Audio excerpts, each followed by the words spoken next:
Hi there, it's Paul in Perth here again with another book review.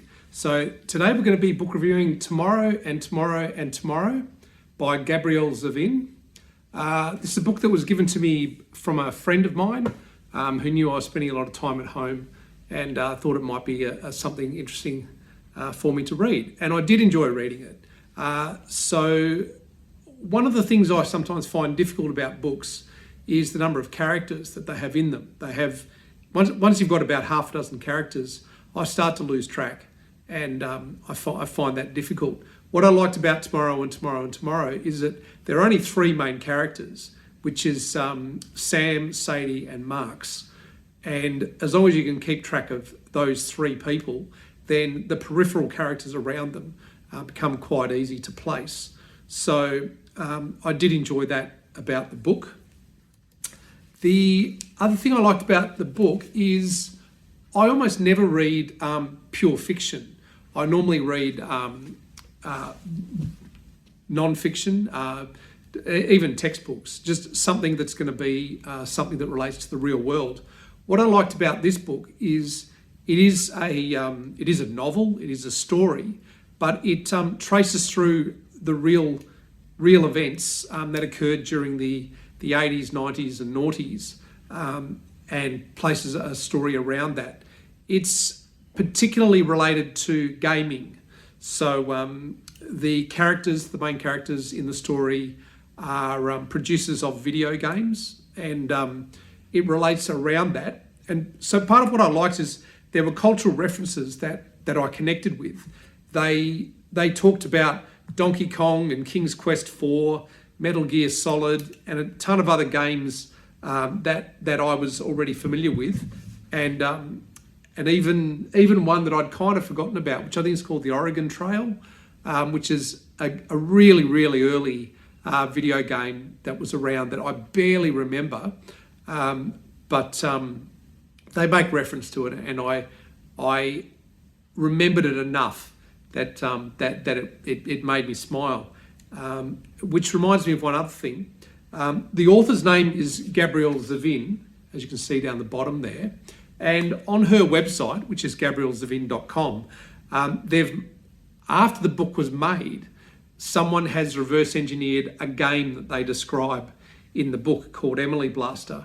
So if you do find yourself reading the book and wondering, I wonder what that game would look like in terms of Emily Blaster, you can actually go onto the website and play it. I thought that was quite fun. The book is probably it'll be most enjoyed by people that either have an interest in computer games or computer science or something like that, or just enjoy reading about cultural references. So to give you an idea of some of the cultural references, and I must admit there were three specific sets of cultural references in here on top of the computer games references, which were Japanese culture. So they talked about the Great Wave of Kanagawa, if you know that, and they talked about a print called The Strawberry Thief. So if you know those cultural references, you'll enjoy the book a little bit more. I will put links down to them in the description. And as you know, I enjoy a bit of etymology. So I enjoyed this book because there were some words in there that I didn't immediately know. I had to go away and check them up. And they related to three different languages, which was German, Latin, and Japanese. So I won't put up all of the German words that were represented, but ersatz was one of them. Ersatz is actually a word in the English language that has German heritage. I didn't know it, but ersatz was, actually I'll make a list of them. How about that? So over here, I'll make a list of the German words, some of the German words. I won't do all of them. So there was ersatz, doppelganger, and Zweisamkeit were some German words that were in the book. In terms of Latin, there was panem et caseum morsu, which I pretty much was able to work out for myself. I won't tell you what it is, just so you can play that game of working out what panem et caseum morsu might mean. And ludo sextus, So you may be able to work out that from the Latin. In terms of Japanese, there were some words too. So here's a couple of words in Japanese. I won't tell you what they mean, although I will tell you that they are numbers between 1 and 10. We will do these ones. So ichi means 1, and go means, I think, 5. And there is a character in the book that they talk about called Ichigo. And Ichigo at one stage is wearing a sweater with the number 15 on the back of it. So there you go.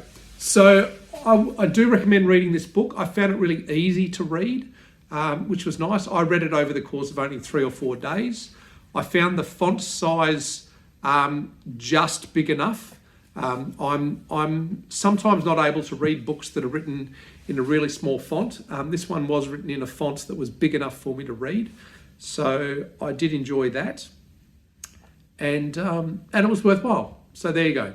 So that's my review. I would say probably do read it, and enjoy. Okay, it's another one. Signing off from Paul in Perth. See you later.